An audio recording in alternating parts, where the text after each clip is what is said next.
जनती जे लागी हथियारी बेटी के रखती तो के कुआं। अब होले जमाना देत गारी बेटी रखती तो के कुआं।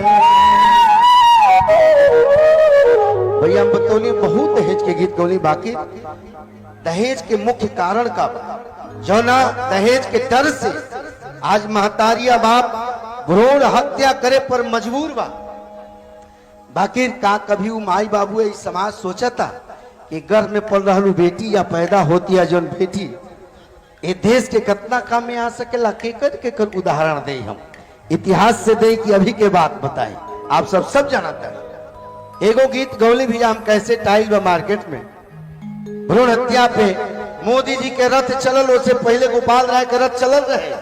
वो अलग बात बा कि हमनी छोट आदमी के बात आप सब ना सुनी, बाकी राजभोर आदमी की तो बात सुन ली आप सब।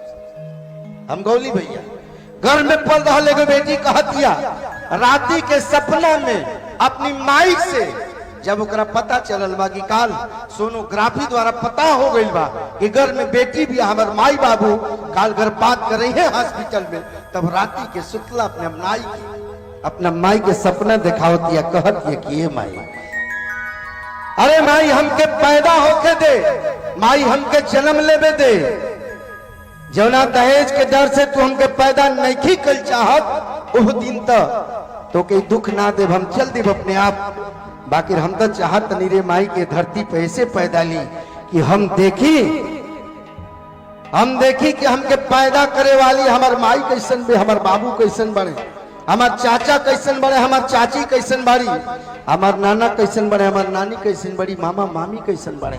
अरे माई हम देखल चाहतनी ये भारत देश कैसन बा, और जौनी भारत में बाबा कीला राम के पूजल जाता वो रामगढ़ में बाबा के मठिया कैसन बा, हम माई वो देखल चाहतनी।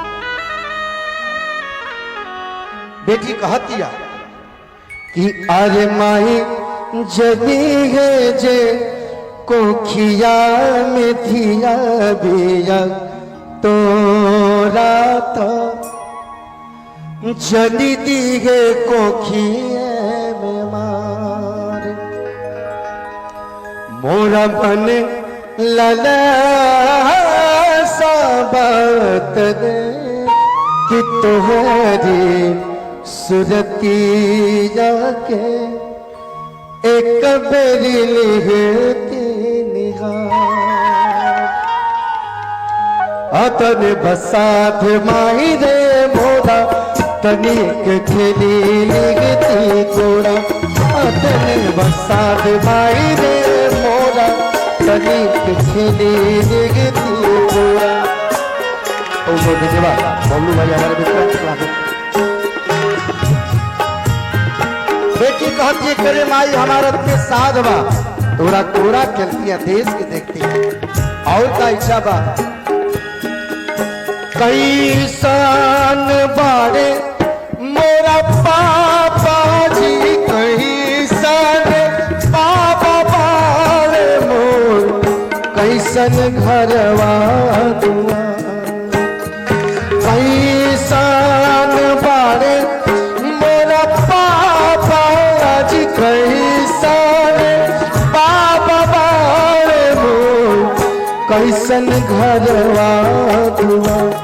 अरे माई कैसन बाड़ी देखी जियारा जुड़ाई देती भरिया की आजी हमार।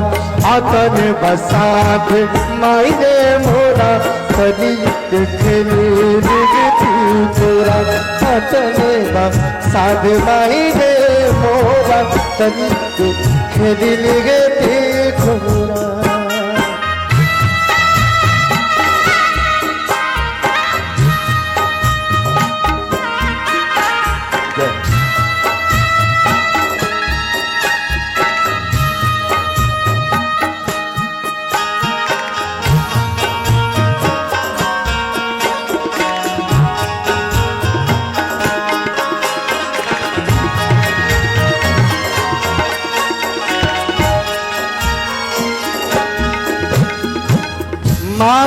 से मिठाई मांगवई थी, बौसी के गोदिया बैठ खैती हो, जैती गौआ तो। बेटी कहतिया हमरो याद है भैया, आपके भी याद होई कि जब छोटहन हमनी के रही जा तब बड़ी मामा गांव रहे के इच्छा जाहिर करी जा, ज्यादा समय कटे मामा गांव नानी गांव। कहतिया बेटी मामा से मिठाई मंगवई थी, मौसी के गोदिया बैठ खैती हो, जैती गौआ तोहर। अरे माई एको राती नानी से कहानी तनी सुन लेती, सग सूती भरिया कवर, आदन बसात माई रे मोरा, तभी खेली दिगती तोड़ा, आदन बसात।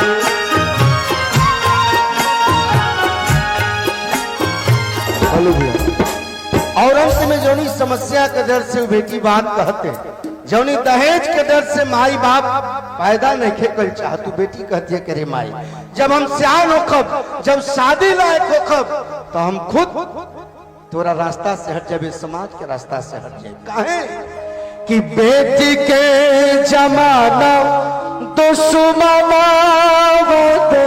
जबे कराना, बेटी बनल बारी भार।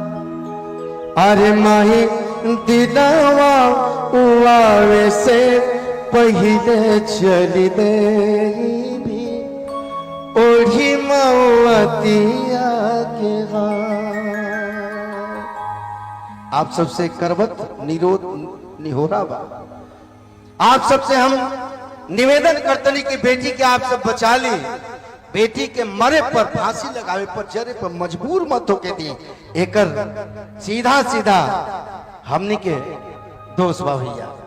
हम दहेज भगौनी हो भैया के बिहसात डोलिया जराए बाबा, माँ मंगा दी कि अब नहीं दुल्हा की नाई बाबा, माहौर मंगा दी। बेटी देखत है कि बाबूजी प्लास्टिक के जूता पहन के, झोरा लेके, धोती कुर्ता पहन के रोज हमारे खातिर दुल्हा खोजे जाता है, बाकी दुल्हा तक ना मिलल, कई साल ढूंढत हो गई। तो बेटी बात कहत है कि हमारा भाग्य में ए बाबूजी दुल्हा नहीं थे। कह दे समाज से अगर हम आत्महत्या करे कि कही दे बबुचिया कुंवर पर गए,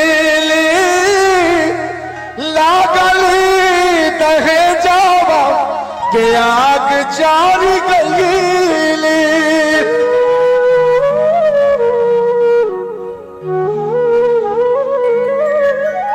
ए बाबूजी हमरा किस्मत में अब सिंदूर रह के का बा के रखिए रखिए से मंगिया भराइए बाबा, माहौर मंगा दे। भैया अलग तरह के भी हम गौले बानी, बुरा जन मानव धर्म के मंच धर्म के